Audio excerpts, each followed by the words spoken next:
हळद रुसली कुंकू हसलं मालिकेच्या आजच्या भागामध्ये आपण पाहत आहोत की आता इकडे आज सरपंच पदाचा पहिला दिवस असतो. न्यायनिवाडा करण्यासाठी सर्व गावकरी पंचायत समितीसमोर जमा झालेले असतात आणि सगळेजण कृष्णाचं दणक्यात स्वागत करत असतात. आढळराव सुद्धा असतात, त्याचबरोबर मैनावती, दलपत भाऊजी आणि सोबतच जयकांत हे तिघेही जण आलेले असतात. तेव्हा मैनावती म्हणत असते, बघितलं ह्या पोरीचे काय दिवस होते आणि आता काय आलेले आहेत. आता ही गावकऱ्यांसमोर न्यायनिवाडा करणार आहे. हिला अ सुद्धा काढता येत नाही, बाराखडीतला अ सुद्धा काढता येत नाही आणि ही आता न्यायनिवाडा करणार आहे का. तेव्हा दलपत म्हणत असतात, हो बघूयात आता काय करते. तर आता कृष्णा आणि त्याचबरोबर दुष्यंत हे दोघेही जण तिथे असलेल्या त्या सरपंच पदाच्या खुर्चीच्या जवळ येतात. तेव्हा इकडे आता दुष्यंत जो आहे तो खुर्ची तिच्या समोर करत असतो. तेव्हा कृष्णा त्या खुर्चीकडे पाहतच असते. ती दुष्यंतला म्हणत असते, दुष्यंत सरकार, तुम्हाला एक गोष्ट सांगू काय. हे बघा, ह्या सगळ्या गोष्टीची मला काय बी सवय नाही. मी हे सर्व आत्तापर्यंत कसंच हँडल केलेलं नाही आहे. मला हे जमणार नाही आहे. त्यावर दुष्यंत म्हणत असतो, BDS का कृष्णा, हे बघ, हे पद तू मिळवलंयस आणि तू त्या लायकीची आहेस. तुझी ती कॅपॅसिटी आहे, कुवत आहे, म्हणूनच गावकऱ्यांनी तुला लीडर म्हणून बनवलं आहे. तू ह्या गावची सरपंच आहेत. ह्या गावातील प्रत्येक व्यक्ती तुझ्याकडे आशेने पाहत आहे आणि आज तुला न्यायनिवाडा करायचा आहे. आज तुझ्या कामाचा पहिला दिवस आहे.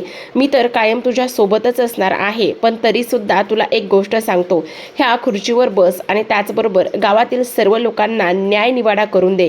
आत्ता सत्ता तुझ्या हाती आहे आणि त्याचबरोबर सत्तेची बाजू घेतच तू ह्या सगळ्या गोष्टीचा न्यायनिवाडा करशील.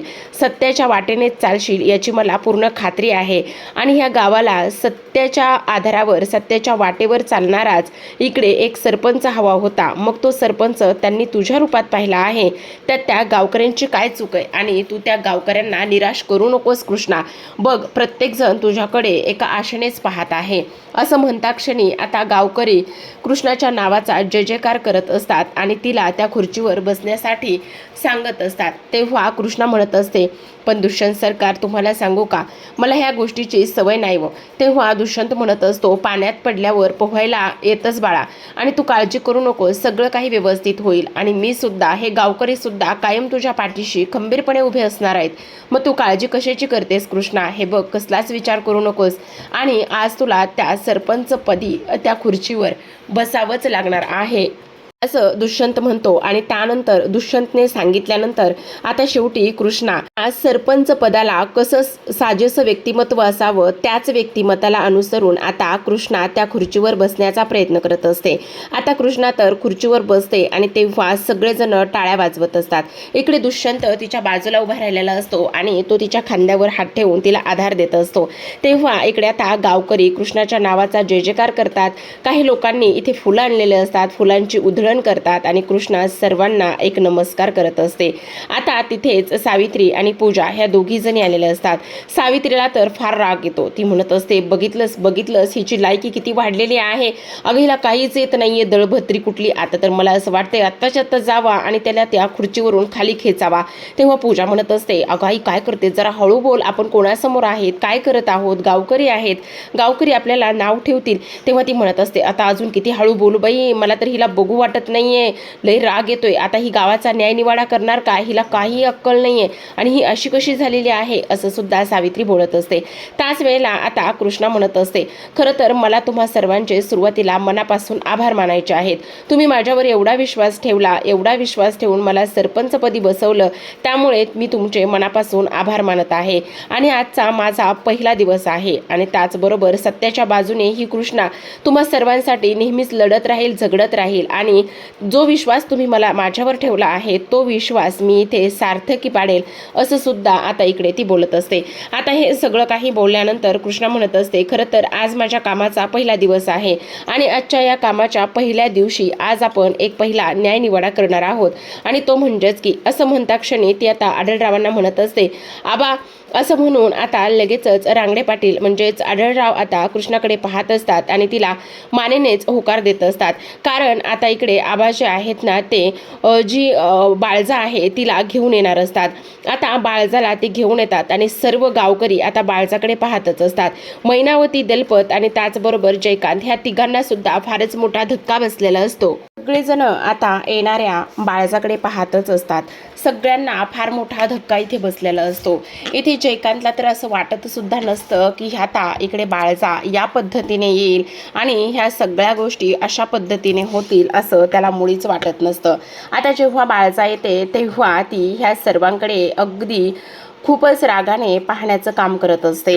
जेव्हा ती ह्या सर्वांकडे रागाने पाहते तेव्हा मात्र आता समोर कृष्णा त्या खुर्चीवरती बसलेली असते. जो कधी काही एवढे दिवस एवढी वर्ष बाळजाने चालवलेला कारभार होता, बाळजाने चालवलेलं पद होतं, आज तिच्या सुनेच्या हातामध्ये गेलेला आहे हिच्या आशा ह्या केलेल्या कर्तृत्वामुळे.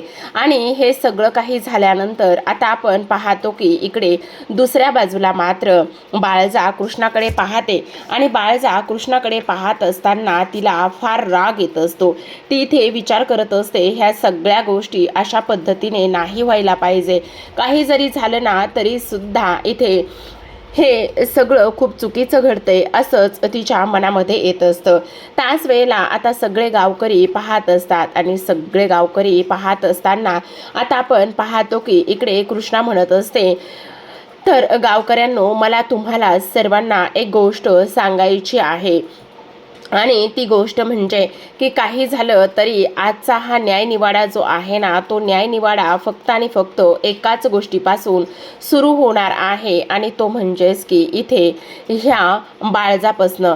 आत्तापर्यंत बाळजाबाईने तुम्हा सर्वांना खूप काही त्रास दिलाय, खूप काही गोष्टी तिनं तुमच्याकडून करून घेतलेल्या आहेत आणि त्यामुळे तुमच्यावर जे जे अन्याय झाले, ज्या ज्या गोष्टी तुमच्यासोबत झालेल्या आहेत त्या सर्व गोष्टी तुम्ही सांगितल्या तर न्यायनिवाडा करण्यासाठी आता मला सुद्धा इथे बळ येईल आणि न्यायनिवाडा करता येईल असं सुद्धा आता इकडे ती बोलत असते.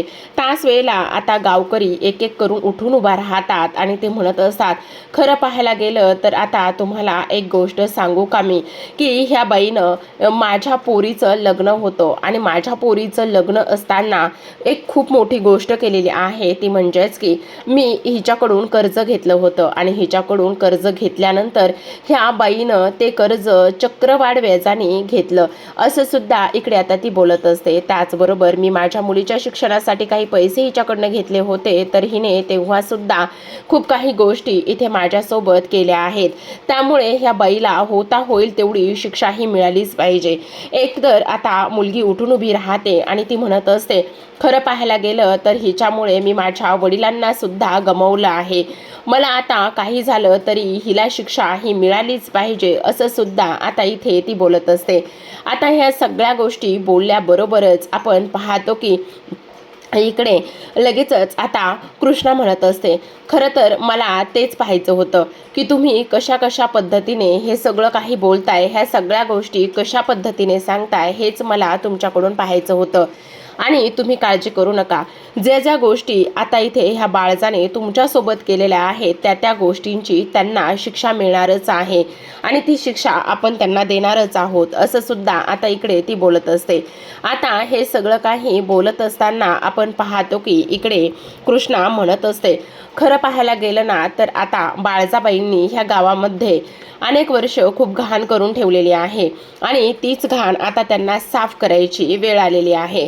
आता हे सगळं काही बोलत असताना आपण पाहतो की इकडे लगेचच जो काही दुष्यंत, त्याचबरोबर तिच्या घरातली लोक, सावित्री असो, पूजा असो, त्याचबरोबर मैनावती असो, ह्या सगळ्यांना फारच मोठा धक्का इथे बसलेला असतो आणि तेव्हा आता इकडे समर सुद्धा असतो.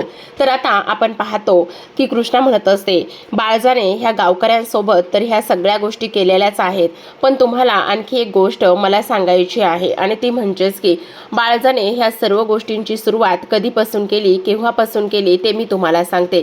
तर ह्या बाळजाने ह्या सर्व गोष्टींची सुरुवात फक्त आणि फक्त इथे अनुसया आणि त्याचबरोबर अनुसया आणि समर ह्यांना त्यांचा हक्क हिरावून घेतला आणि तेव्हापासून ह्या सर्व गोष्टींची सुरुवात झालेली आहे.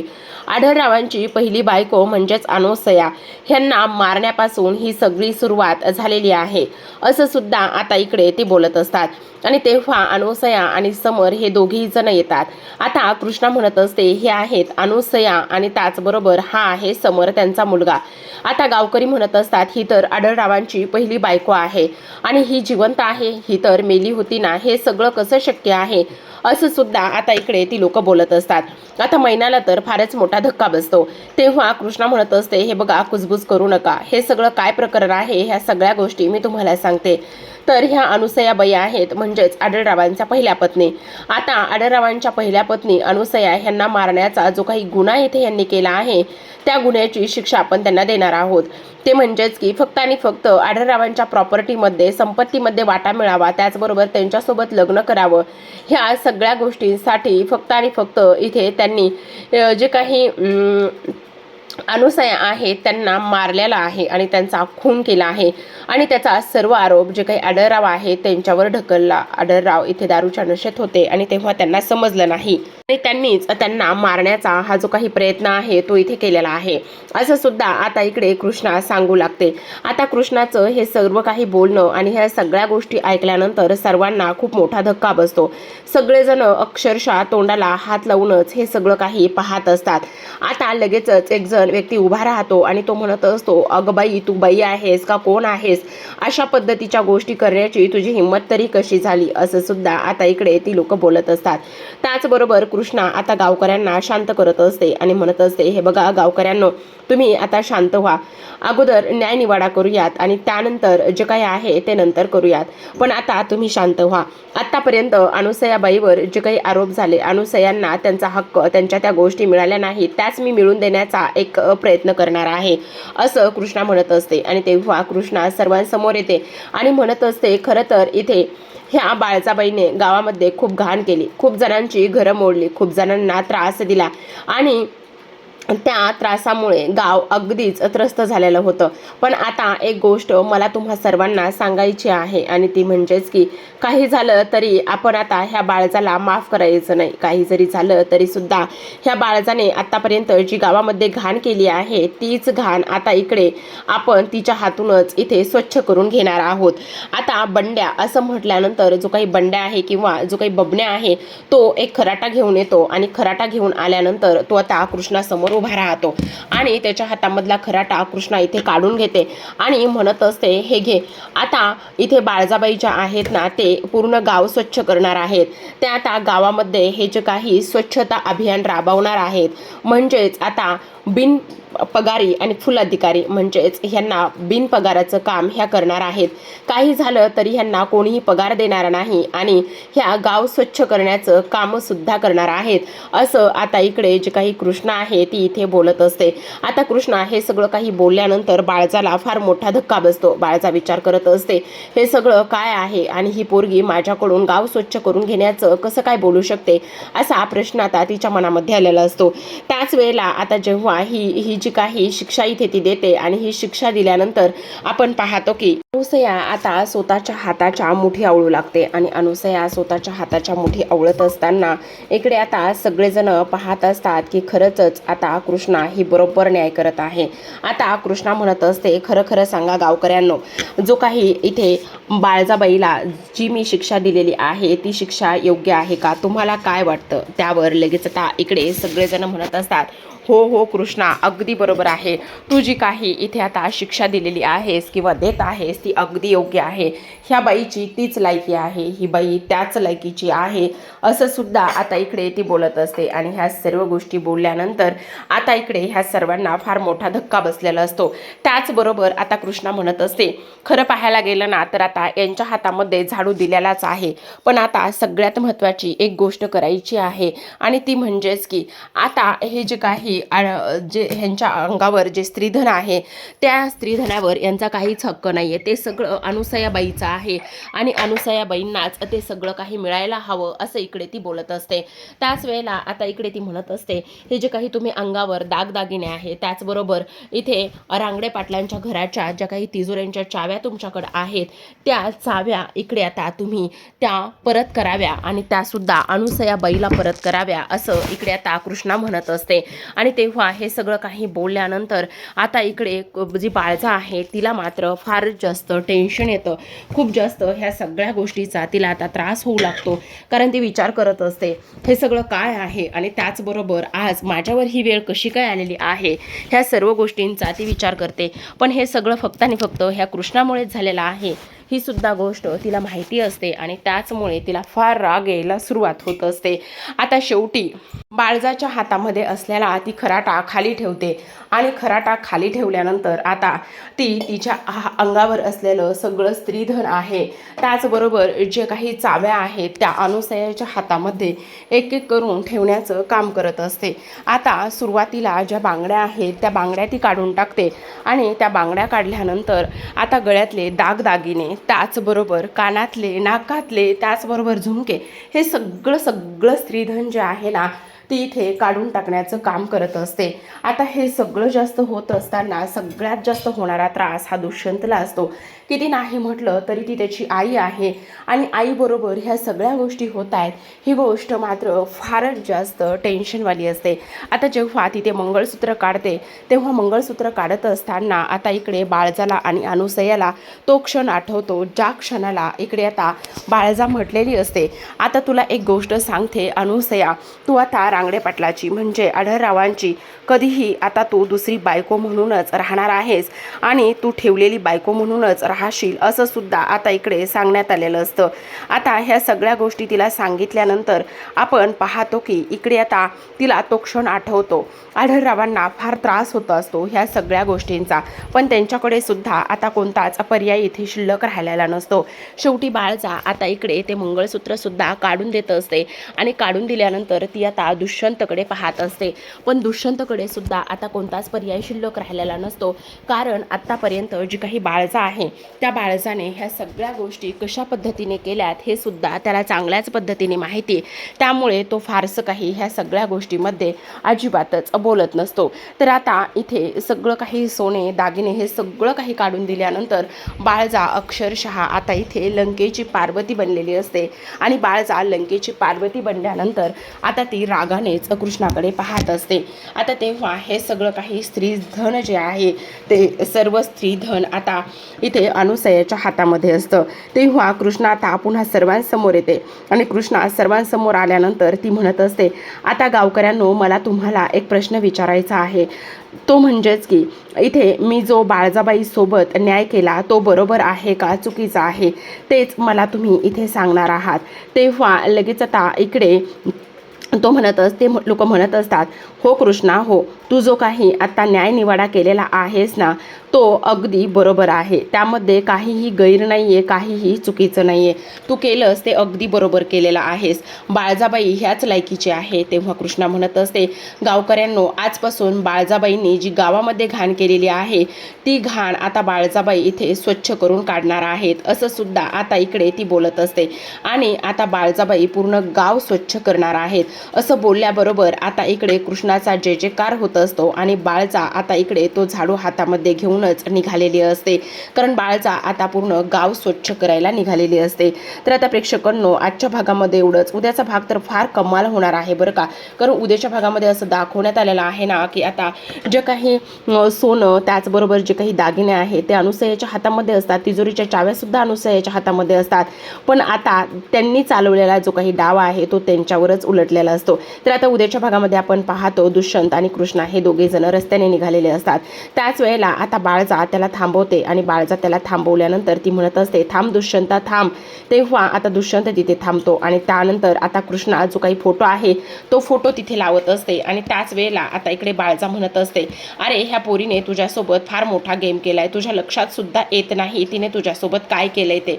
अरे ह्या पोरीनं तुझ्या घरामध्ये तुझा सावत्र भाऊ आणून उभा केलाय आणि आता सावत्र भाऊ उभा आणून केल्यामुळे आता त्या घरामध्ये महाभारत घडणार आहे. त्याच वेळेला आता इकडे कृष्णा म्हणत असते महाभारत नाही घडणार तर त्या घरामध्ये रामायण घडणार आहे आणि तुम्ही काळजी करू नका, ह्या दोघांचं लक्ष्मण आणि त्याचबरोबर रामासारखं नातं इथे तयार होईल, तुम्ही त्याची काळजी करू नका. त्यावर बाळजा म्हणत असते तुला तर मी बघूनच घेणार आहे. त्याच वेळेला कृष्णा म्हणत असते ज्या बाईनं इथे कोणाचं तरी कुंकू हिरावून घेतलं, कोणाला तरी इकडे देशोधडीला मिळवलं, त्या बाईकडून अजून काय अपेक्षा मी करू शकते. आता बाळजा कृष्णाकडे फारच जास्त रागाने पाहत असते. तेव्हा आता आपण पाहतो की इकडे उद्याच्या म्हणजेच जेव्हा समर आणि त्याचबरोबर इकडे अनुसया ही लोक घरी जातात तेव्हा समर आता मुद्दामच एक गुगली टाकून बघत असतो. समर म्हणत असतो खरं पाहायला गेलं ना तर आता घरच्या तिजोरीचा सगळा काही कारभार जो आहे ना तो घरच्या कर्त्या स्त्रीकडे कर्त्या पुरुषाकडे असला पाहिजे. आणि त्याच वेळेला आता आढळराव म्हणत असतात हो तू अगदी बरोबर बोलला आहेस, कारण हे जे काही आहे ना कारभार घरच्या स्त्रीकडेच असला पाहिजे असं म्हणता क्षणी आता इकडे आढळराव त्या किल्ल्या घेतात आणि त्या किल्ल्या घेऊन ते लगेचच कृष्णाच्या हातामध्ये ठेवतात आणि म्हणत असतात की या घरची स्त्री तू आहेस आणि तुलाच हा सर्व कारभार सांभाळायचा आहे, ह्या घरची करती स्त्री तू आहेस असं म्हटल्याबरोबर आता अनुसया आणि समरच्या नाकाला चांगल्याच मिरच्या झोंबलेल्या असतात. अनुसयाला असं वाटत होतं की त्या स्त्रिया ज्या चाव्या ज्या आहेत ना त्या माझ्याकडे येतात आणि त्याचबरोबर समरला सुद्धा असं वाटत होतं की ते सर्व जे अधिकार आहेत ना ते सर्व अधिकार माझ्या आईकडे येतील असं त्याला वाटत होतं. पण आता उलटं झाल्यामुळे आता अनुसया आणि त्याचबरोबर इकडे कृष्णामध्ये काय वाद पेटेल हे पाहणं फारच इंटरेस्टिंग आहे. तर पाहत राहा हळद रुसली.